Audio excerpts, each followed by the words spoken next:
Swayam Prabha. Digital India. Educated India.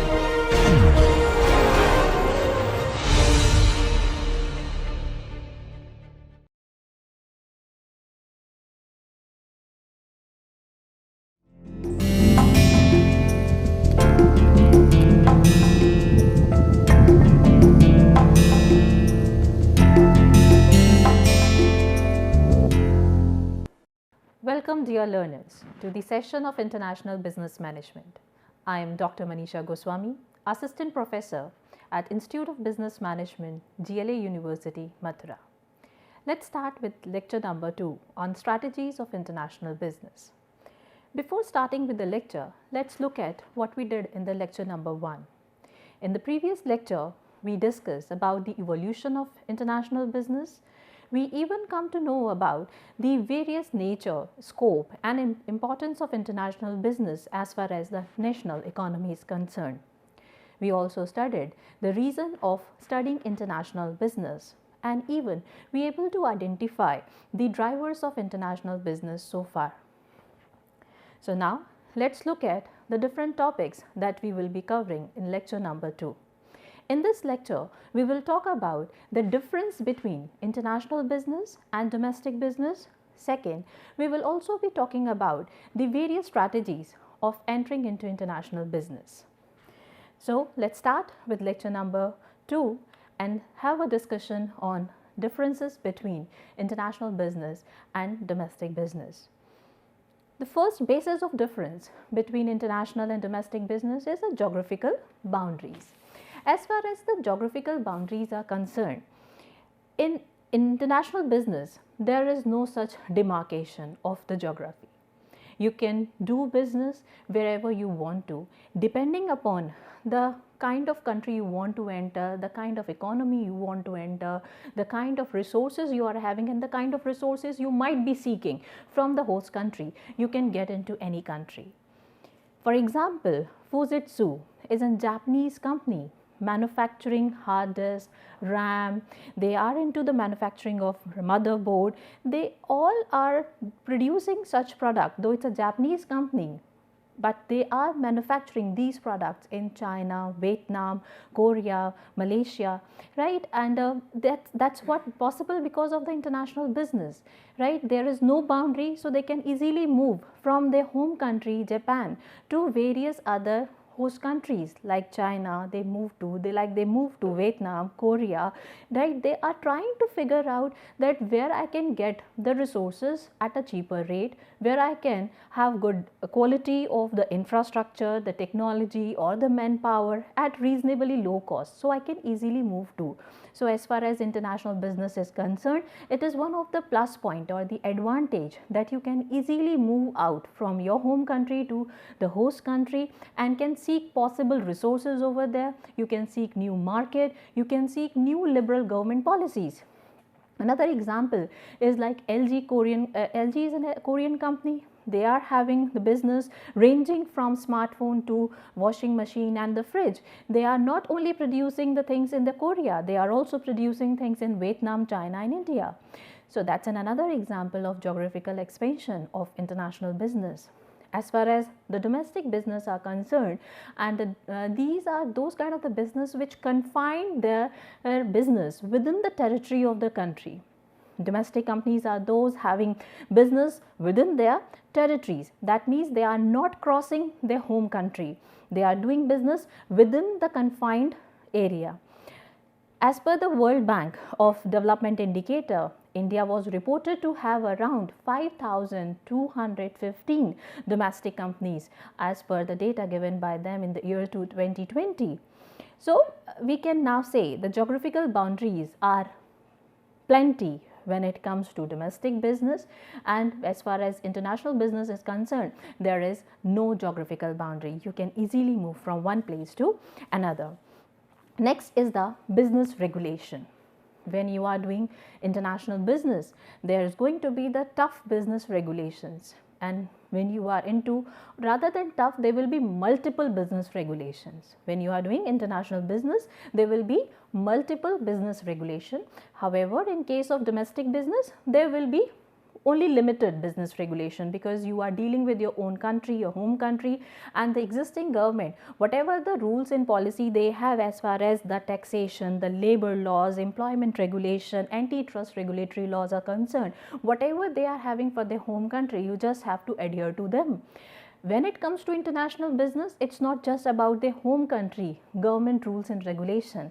They equally have to take into consideration the host country government rules and regulation, because they might be having some joint venture with the host country, they might be into some exporting, they might be into some merger, they might be into some acquisition, they might have some wholly owned subsidiary in the various host country. So wherever you have your plants, your subsidiaries, your venture, you need to take into account the government, that country government taxation policy, that country government employment policies, that country government their policies as far as the resource acquisition is concerned, as far as antitrust regulatory is concerned. You have to take into consideration of all of them.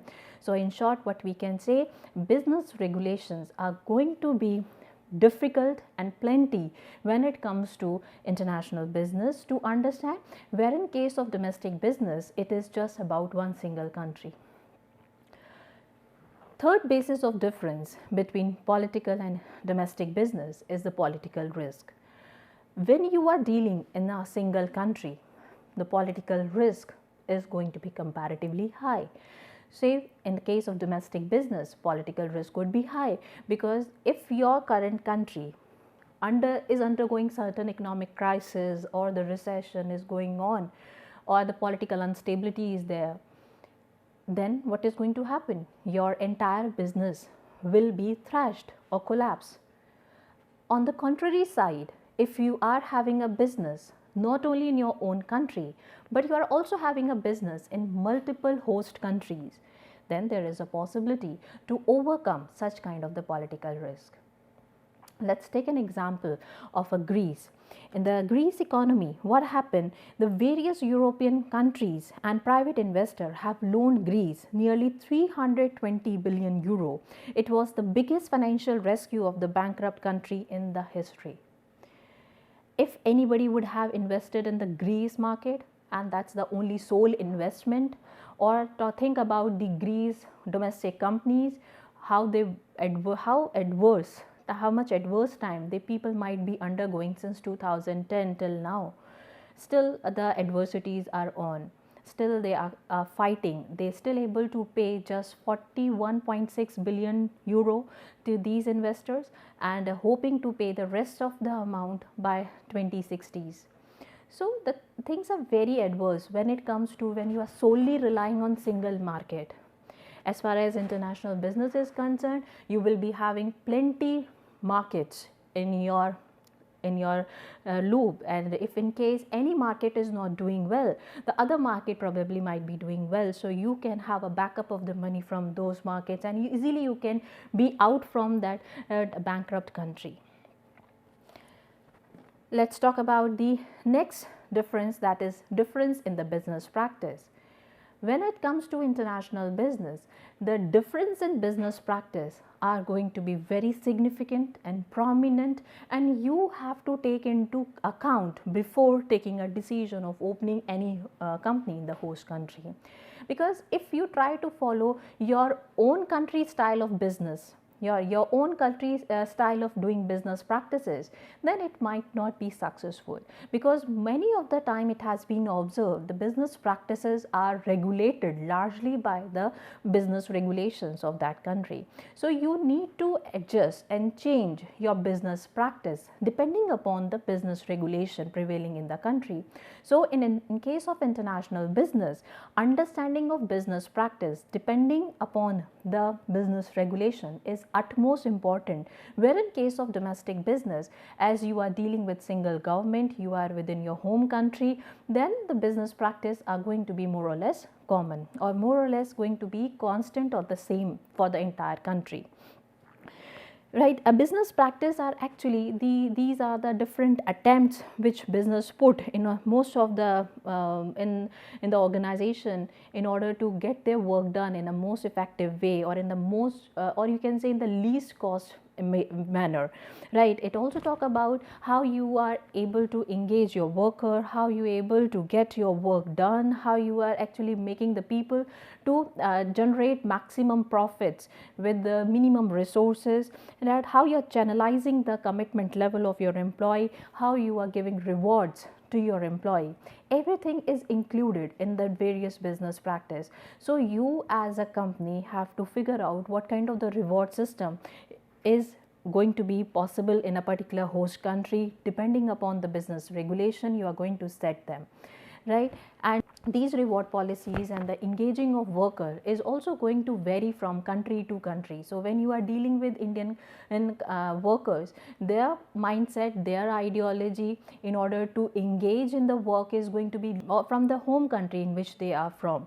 So you being an international business have to find out the mindset of the worker or the citizens of the host country, what their exact mindset is, and how you can set the correct engagement strategies in that country, how you can set the correct reward strategies in that organization, how you can develop the commitment level of that worker. You have to figure this out depending upon, and this business practice is largely going to be governed by the business regulation. So it's a point of concern when it is an international business. It is not a much point of concern when it comes to a domestic business. Now let's move to the next point, that is the currency system. Currency system is talking about that what kind of which different currency you need to use in order to have your trading, right? So largely there are certain universally acceptable currency like US dollar, American, and dollar is considered to be one of the most preferred currency to do transaction. But by and large, what different countries do, they used to peg their home country currency with the renowned and recognized universally acceptable currency like American dollar, and then on the basis of that they are going to fix the exchange rate of the currency.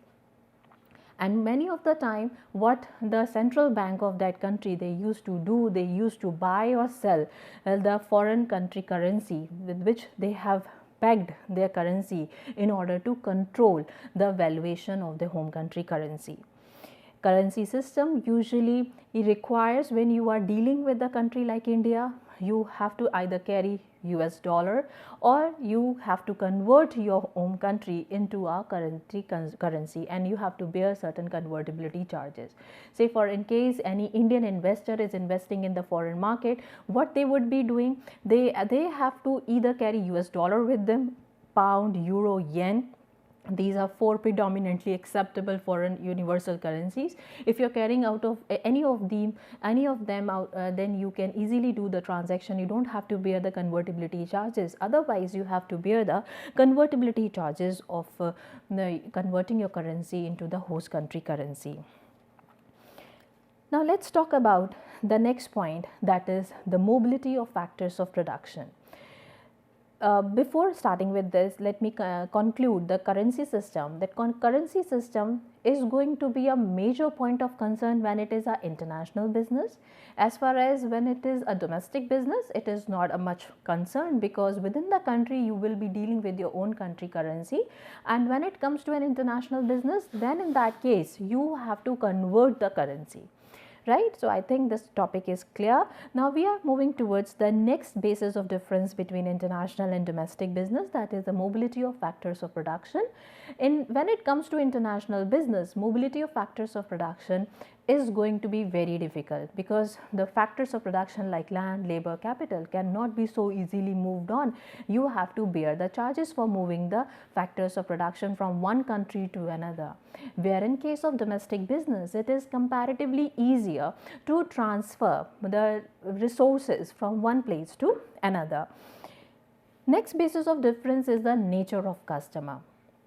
When it comes to international business, the nature of customer is going to be for sure heterogeneous. Heterogeneous customers are those who are who are having different mindset, right? You cannot have a single strategy for a customer and in order to sell your products to them. You need to find out the multiple strategy. If you want to cover the entire population, you need to have a multiple strategy to captivate such diversified and heterogeneous customer segment.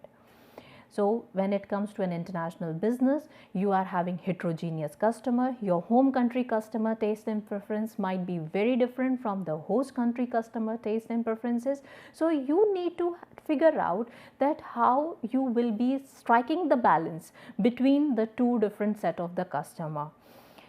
So it is a challenging case in case of international business, but when it comes to domestic business, it is comparatively less heterogeneous. When it comes to India, India do have a lot of diversity in the population, but it is comparatively less heterogeneous as compared to the international business. More or less, when we think about the countries having purely the Christianity or the Islamic countries, there we can say that there are homogeneous customer. But when it comes to country like India, where there are a lot of diversity already there in the population, so we can say the heterogeneity of the customer is comparatively at lower side.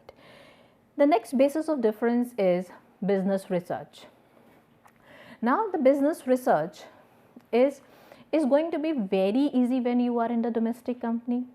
When you are having a domestic business, you can easily do the research. You have a limited area, limited population to do the research of. When it comes to international business, as they are heterogeneous customer, concluding the business research is going to be little hectic and cumbersome. And so that is why, as far as business research for the international business perspective is concerned, it's going to be the toughest job, where in case of domestic business is comparatively easier job. Next basis of difference is the capital investment. When it comes to international business, you need to invest heavily. However, in case of domestic business, the capital investment can be moderate or can be kept at low as compared to international business. So in this particular slide, we talked about the difference between international and domestic business. Now let's move forward to the strategies for going international. There are certain questions that you have to put towards yourself and try to find out the best answer of those questions. That would be the right way of approaching to international market. First question that arises when you are selecting the correct strategy for international business is deciding whether to go global. This question brings in mind two factors that deciding whether to go global, why I actually need to go global. There can be the push factor or there can be a pull factor. Push factors are negative factor. Say for example, if I am finding so suffocating being at my own country because of tough competition, because of tough regulatory system of the government, or I might not be getting the required resources, or if I'm getting the resources, they are very costly for me. So what I would be doing, I would start searching for other countries across the globe where I can find better solution to the problem which I am undergoing. Take an example of Finland-based Nokia company. Finland was not, the Nokian company, when they tried to enter to India market, they were struggling very hard in their Finland home country, and what they realized that they couldn't do anything in their own country, so they moved to the country like India, and they did pretty well till 2007 before the launch of Android by Google. They did pretty well. They had 85% of market share with us in India. So that was a push factor why Nokia moved from Finland, their home-based country, to country like us. Take an example of Flipkart. In order to get themselves registered, as Indian e-commerce regulatory body was very tough, so they thought of, instead of registering their company here in India, they moved to Singapore, because the e-commerce regulatory system of Singapore is comparatively liberal as compared to India. So these are the reasons which may compel you to move out from your home country and look for some other host country to start doing your business. As it is mentioned in the slides also, tough competition in the home country can be the reason for searching for global market. Tough government regulation is also another reason for searching global market. Low demand of the product produced in the home country is also the reason for moving for international market. That happened in case of Nokia, and they were having low demand of their product in the Finland, so they start looking for other market where the product can be established, can be positioned in the mind of the customer more better as compared to their own home country. Economical downturn in the home country, take example of Greece, example of Venezuela, even in case of 2008 there were a lot of recession in America, even India also get affected because of that. So that leads to making a company to move from your home country to the various different host country. Another reason aside the push factor can be a pull factor. You might be doing incredibly well in your own country, but you want to expand your business because your hunger for earning the profit is still not over. So you want to further multiply your profit margins. You want to further grow in the market. So what you would be doing? You would be moving from your home country to various other host country, and you start looking for possible measures of doing business in the host country, right? Because it's not like that you are struggling hard in your home country. You are well settled in your home country, you are earning hefty amount in your home country, but still you want to expand your business because you want to further multiply your profit. So you start looking for possible countries where the competition is still not very massive, it's still not in the red ocean category, or where the government policies are very liberal, or where the resources are comparatively cheaper. So you would like to move to such country. Even the political stability will also be one of the factor for attracting the attention of foreign companies toward various companies. And as in case of the Apple company, when they moved to India, before that there was a huge demand of Apple product in India, which actually pulled the Apple company to move to India to have their own manufacturing setup over here. So these are the reasons, these could be the reason for moving into global market. So far, so we have understood deciding whether to go global largely depend upon two factors, that is, one is push factor, another is the pull factor. Push factor are negative in nature, whereas pull factors are positive, right? Positive factors means that when you are doing good in your own country, you always try to look for best possible solution in the foreign country also. And negative factors, when you are struggling hard only in your own country and you still want to do business, then you start looking for other possible options in the host country to do your business. Now let's talk about the deciding when to go to global.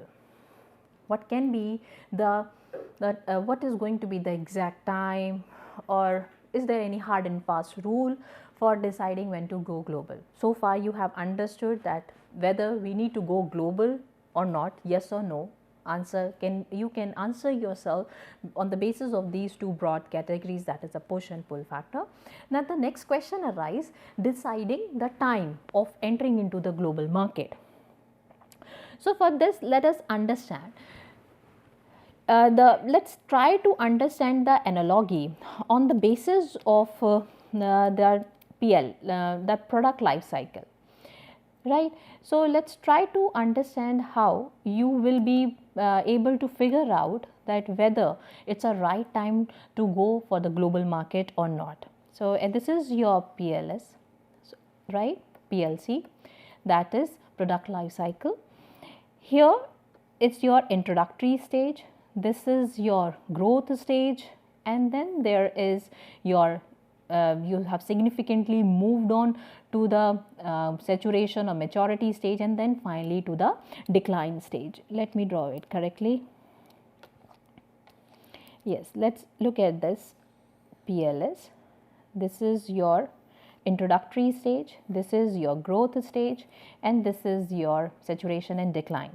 This is the introductory stage, introduction took place, this is your growth stage, this is your maturity, and the decline state. That means when you have launched your product in the market, it's a stage of the introduction. You have just launched the product, right? Time span is less, sale is also very less. Eventually you're able to establish your product in the market, you move to the growth stage. Now you have certain recognition in the market. People started realizing that such kind of product exists in the market. They start relating your product with their need, or you able to position your product in the market well. That is the beginning of the growth stage of the market, growth stage of your product. Finally, there's going to be the maturity or saturation stage of the product, because might be because of some new product might be launched in the market, so people, their taste and preference might be slightly going to shift from your product to other, but still there is a maturity, and this is the peak of your growth, right? This is the peak of your profits and ROI, and here you are getting maximum returns on your investments. And eventually the product is going to get decline. It's going to be of no use for the market. The people might start looking for some other better alternatives. So now the question arises that when to enter into the market, whether this stage is the right stage to enter into the market, or this stage is the right stage to enter into the market, or maturity stage or the decline stage.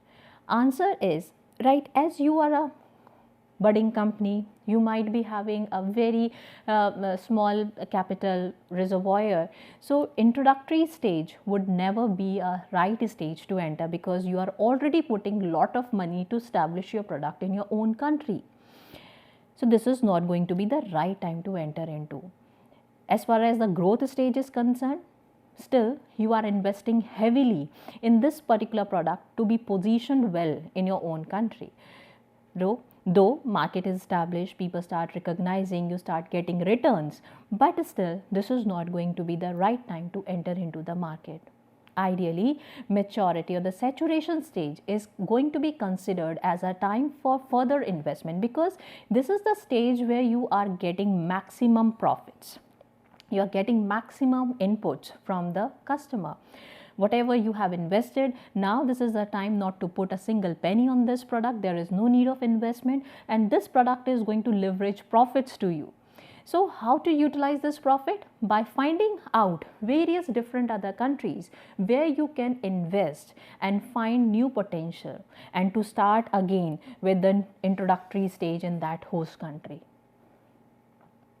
So I think you able to understand that before the decline comes, before the product become liability to you, the right time for entering into international market would be when you are at your maturity stage, because this is the time when you are earning hefty amount, and this amount can be channelized in by investing in various foreign subsidiaries or foreign units, or you can have your branch office, or you can have your joint venture or merger, whatever the mode of entry you want to, you can easily get into it, because you are getting money. You don't have to borrow much, though you have to, but still you don't have to borrow much, as you are already earning good amount from your existing product. Before it declines, it is always advisable to look for new market, new prospects before the product becomes a liability to you. So I think with this diagram you will be able to understand the right time for entering into the market. So product life cycle could be a right way of understanding what is going to be your right time for entering into international market. Now let's look into the different entry modes. This third one, deciding the mode of entry. Now let's talk about the various mode of entering into the international market. You can enter into international market either through FDI, or you can enter through FII. FDI is going to be an investment in the host country by buying certain plant or manufacturing setup or signing some agreements. Where in case of portfolio investment via FII, foreign institutional investors, you being at your home country, making a decision of buying some of the shares of the stock market like Nasdaq, Tokyo, right, London Stock Exchange, you might be taking a decision of buying the company's share through FII.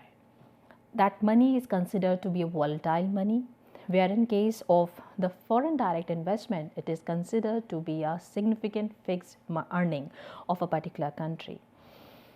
So, foreign direct investment can be of three different types. One, it could be greenfield investment. Now, what greenfield investment is? Greenfield investment is that you are starting your business from scratch in the host country. You are starting your business from buying the plant. You might be buying a plant. You are setting up the manufacturing units, right? What you are doing, you are setting up your manufacturing units there in the host country. So you are buying a plant and everything is taking place in the host country, right? So greenfield investment, when you start your business from zero level, you buy the plant, you set up your manufacturing unit, you go for recruitment and selection, you go for fixing the business policies, right? You go for all licensing and everything all alone. That is a greenfield investment. Another type of the greenfield investment could be a greenfield development. This is one of the types. Here also you are starting a business from the scratch. But here in case of the greenfield development, what you are doing, you are buying your land under specific list which was listed by the government. Now, what is that list? And why government has a specified list of the places where you can invest? Because government want the infrastructural development. Government want the balanced growth of the entire country. They don't want the loop-sided growth or imbalanced growth of a country.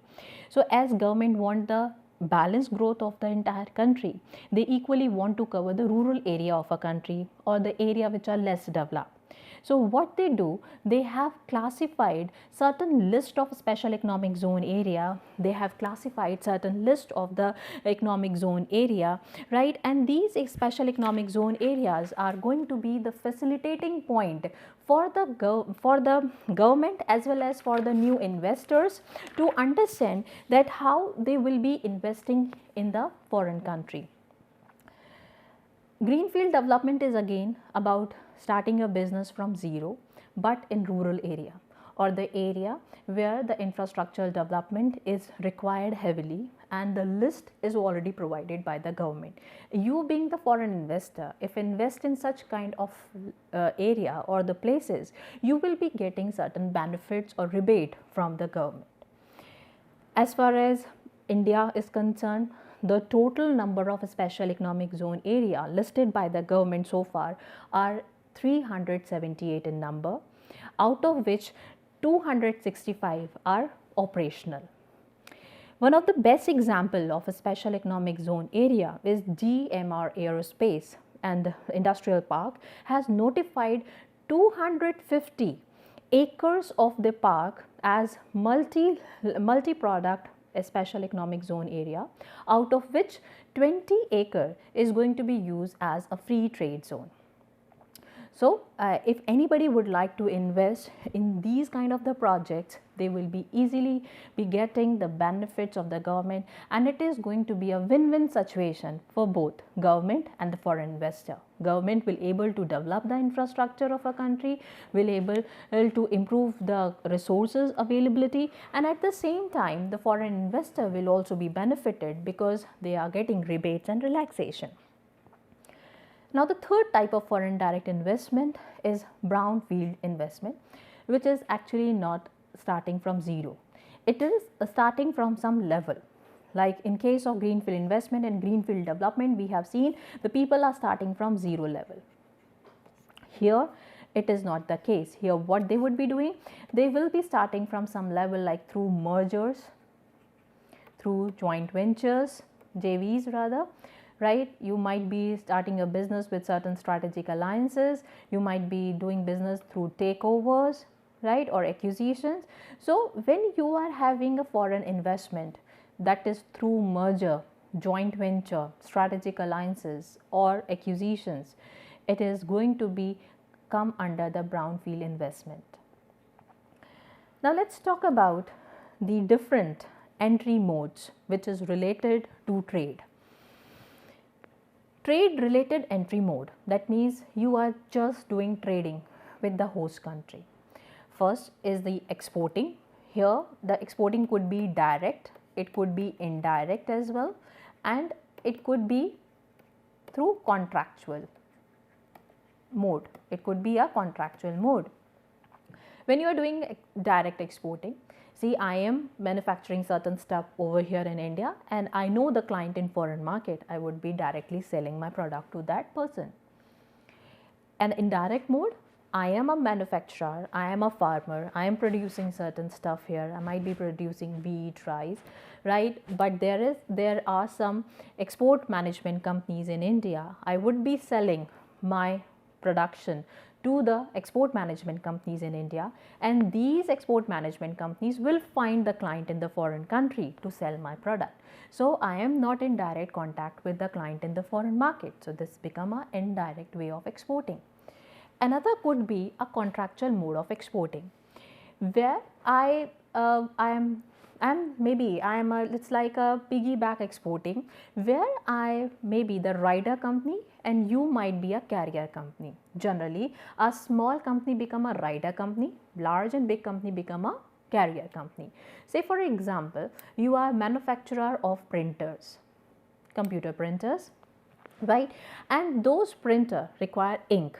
And I, as a rider company, manufacturing the ink of the printer. Your printer is of no use without the ink.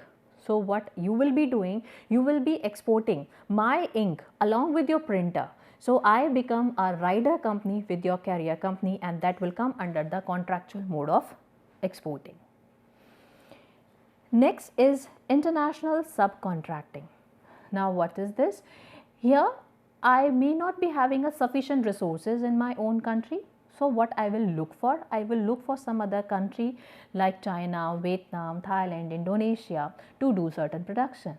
This is the case which happened in the company like Nike. What Nike did, they started into the subcontracting for entering into international market like China, Vietnam, Thailand, Indonesia, Bangladesh, in order to get their work done by them. What I as a company would be doing, as a Nike, what I would be doing, I would be supplying certain design, certain raw material to them for doing the basic production of the product, and proper processing and manufacturing will take place in the host country. They will not hold any right over the raw material which I am supplying. They will be doing the production against the processing fees. So that is what known as international subcontracting. This is what Apple company is also doing. They are forwarding some of the spare parts, raw material, design, system to China, and China is doing the processing of the product for the Apple, and they are charging processing fees from the Apple company. They don't own any right over the raw material. That is what international subcontracting is. Next is the counter trade. This is the old mechanism where country used to find the host country or the other country where I can sell the product against the product. That used to be the scenario of the barter system. I am having rice, you are having wheat, I need wheat, you need rice, let's exchange the commodity.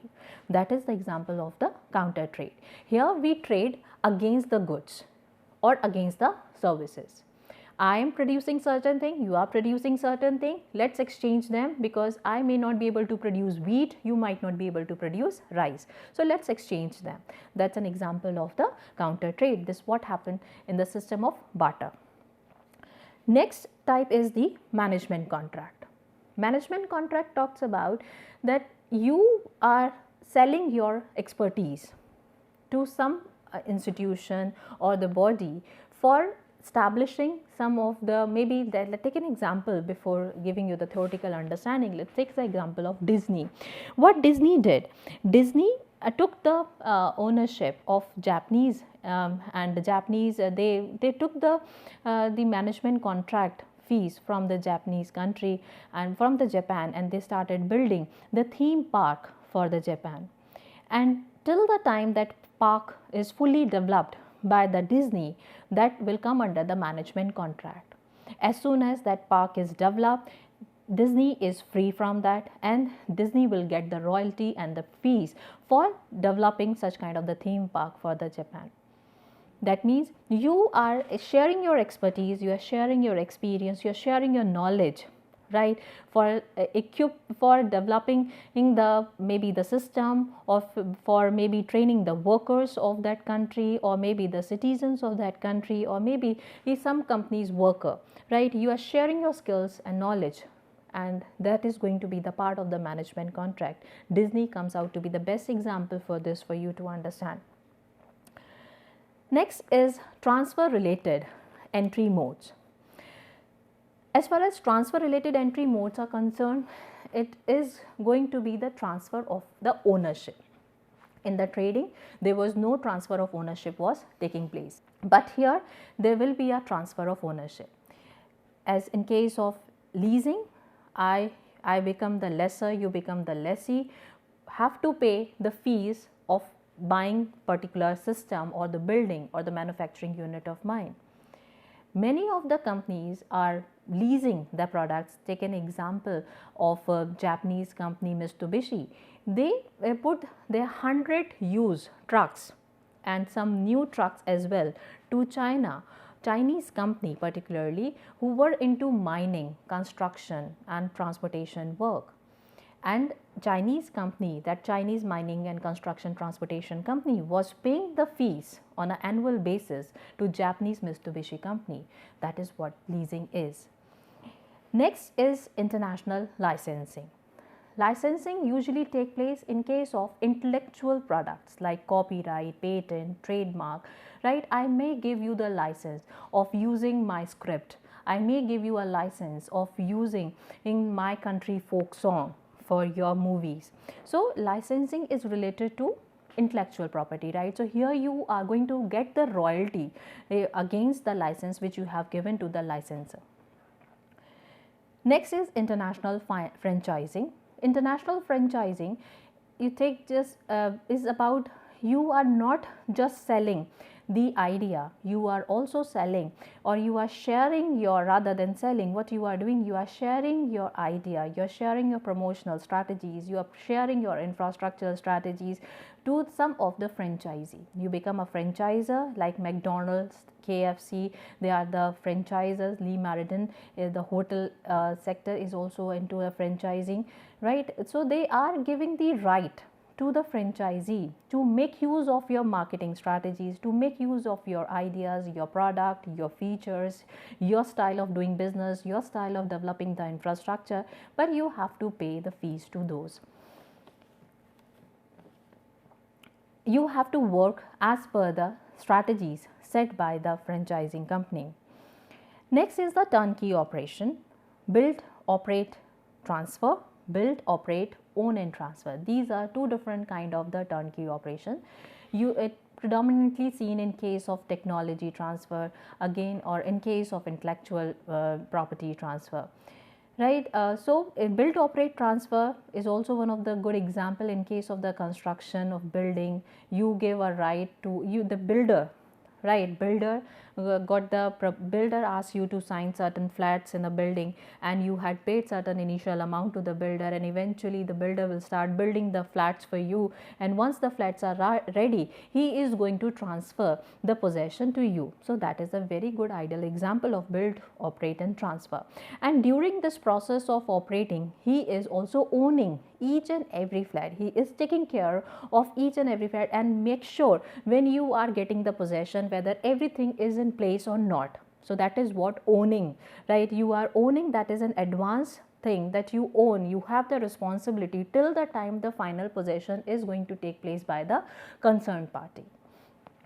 So turnkey operation is most commonly seen in case of construction and building, technology. Even when you are developing some software for a company has given you a fair idea about human resource information system, and you need to develop the HRIS for X company, and you started working on it, and eventually you come across certain problems, you question them back, they give you the correct answer, they give you the correct solution, and you develop a complete software for HRIS. Now, how these people are going to work on HRIS? You have to train them. That means you are owning the responsibility of letting the employee know that how this particular HRIS system is going to work in your organization.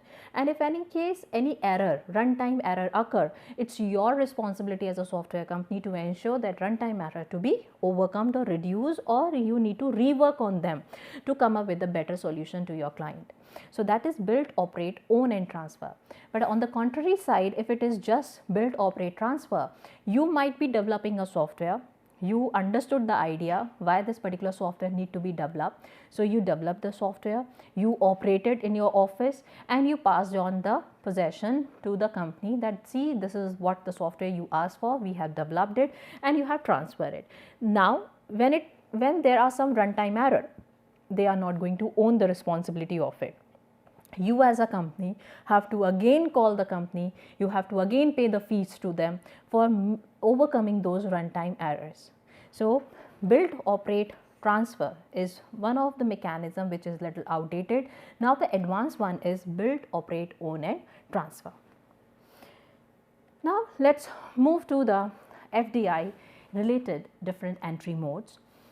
When it comes to a business of brownfield investment, or when it comes to a business of greenfield investment or greenfield development, you can either go for branch office, right? When it is when you are starting your business from scratch, that is greenfield investment or greenfield development, you are doing a business in any of the special economic zone area listed by the government, then it is going to be a greenfield development. When you are investing your money in any of the metro city or the city which is not listed under the special economic zone or export processing zone, then it is going to be just merely a greenfield investment. So if you are opening your branch in any of the host country, it is going to be the branch office, and it is largely regulated by whom? It is going to be regulated by the headquarters. It is going to be regulated by the parent company, and it is having a same legal identity. The legal identity is not going to be changed. Legal identity is going to be the same or intact in case of the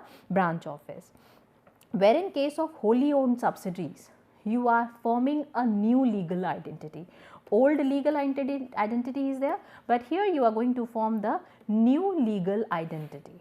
New legal identity is going to be formed in case of wholly owned subsidiaries, whereas in case of branch office it is not the case. And these two are the example of greenfield investments, and could be the example of greenfield development as well. But when it comes to merger, joint venture, acquisition, strategic these are the examples of brownfield investments. Right? Here you are not starting from scratch, you are starting from some level. Like merger, here in case of merger, you are not losing your own identity. Here you are actually losing your identity. First you have to dissolve your identity, then only you can merge your company. So like an example of Procter & Gamble, GlaxoSmithKline are the best example of the merger. In case of Procter & Gamble, two companies dissolve their individual identity, they form the new company, that's a Procter & Gamble. Now individually you wouldn't see the products of Procter, individually you don't see the product of Gamble. Now the products come under the label of Procter & Gamble. Similarly in case of GlaxoSmithKline, the Glaxo is a separate company. There were three companies merged together to form a single company, that is GlaxoSmithKline.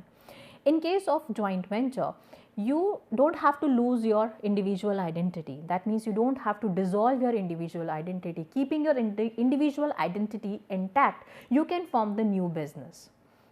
Right? So the joint venture is going to take place. In case, for example, like Starbucks, Tata is the best example of joint venture. TVS, Suzuki, TVS, BMW, right? These are some of the examples of the joint venture where company are having their own individual identity, but apart from their individual identity, they have some more project with a particular company, and it is time based. As soon as the project get over, the joint venture can be dissolved. Like the case of Hero Honda used to have a joint venture, but as soon as the time gets over, the joint venture was dissolved between the two. Next is the acquisition. acquisition, that means it is not like that only a big company is going to acquire the small company. This is not the case. Even a small company can acquire the big company. Take an example of Tata, Core Steel, such a big giant, Tata able to acquire it. So what is Tata able to acquire? Even Land Rover, Jaguar. So what required? The right strategies are required, right international business strategies are required for having the acquisition action in the international market. So even the Facebook acquired the WhatsApp, Nokia was acquired by the Microsoft in the year of 2014. Later, Microsoft sold off the Nokia back to HMD in the year 2016. So acquisition is about acquiring the entire company. Now the company don't have its own existence. The company who acquire continue with their existence, but the company being acquired lost the existence, lost its legal identity. Next is a strategic alliance. Strategic alliance is like a cooperative joint venture. Take an example of a Starbucks, Barner and Noble company. Noble Barner is into the book selling. It's a library of books, right? So let's come together. Let's have a system of drinking a coffee while reading a book. So that's a style of the strategic alliance. Now let's move to the different modes of entering into the international market. First is country specific factor. So far we have understood the different style of entering into international market, the different FDI. It's a trade related, it's a transfer related, it's FDI related. So far we have a fair understanding what kind of the entry mode in international market. So now we can broadly understand on the basis of the country which particular style of entry mode can be used.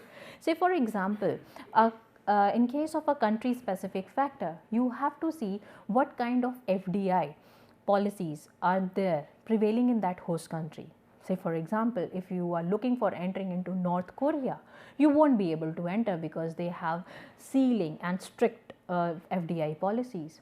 So you need to see in which particular country you want to enter for doing the business or trading. You need to see what kind of FDI policies they are having. If it is liberal, you can easily enter. If it is strict, you won't be able to easily enter into the country. Industry specific factors. Industry specific factor, like in case of India, there are strict regulation against the defense factories or defense industry sectors. So if anybody would like to enter into the defense sector of India, they have to undergo certain strict licensing process. It is not so liberal as in case of other business.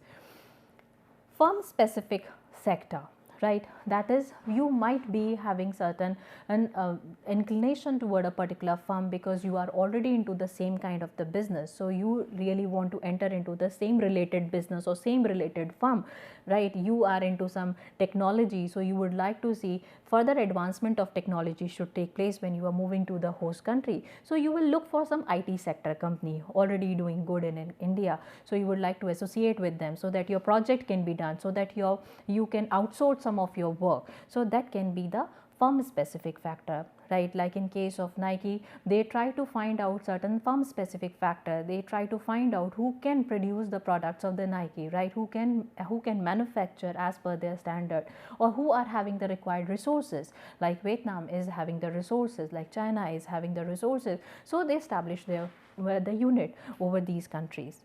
Next is the project specific factor. This is going to be a point of concern when the project is quite big or large.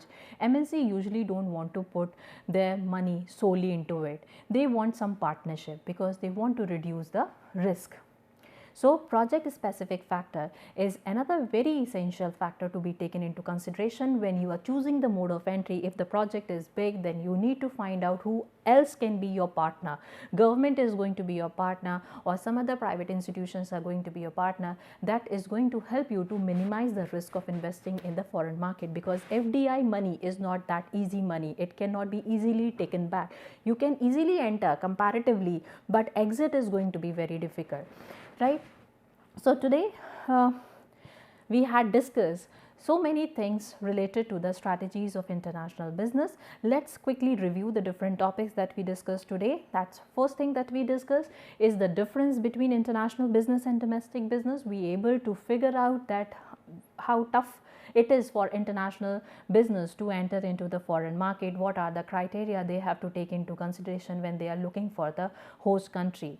And comparatively, it is easier for domestic business to do business in their own country because they are born and brought up in their own country. They know the rules, regulation, the entire system, the customer taste and preference, everything is known to them. So comparatively, it is easier for the domestic company to do the business in the domestic environment. Second, in this lecture, we learn about the strategies of going in international market. We come to know about FDI, we come to know about FII. We have also understood the different types of FDI, like greenfield investment, like greenfield development, like brownfield investment, and we have also understood some trade related aspects of doing the business. We also understood the FDI, different set of the FDI which we can use for entering into the international market. I hope, dear learners, you have understood the today's lecture. All the best for future. Thank you.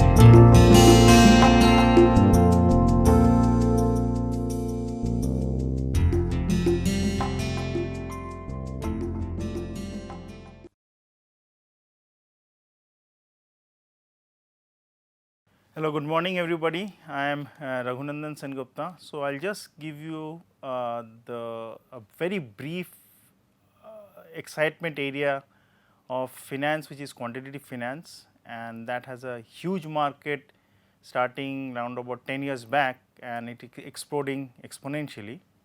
So, what do we mean by quantitative finance? Quantitative finance is actually the application of different mathematical and statistical techniques in the area of financial markets, be it say for example derivative pricing, be it in the area of say for example portfolio management, be it in the area of asset liability management, be it in the area of portfolio management.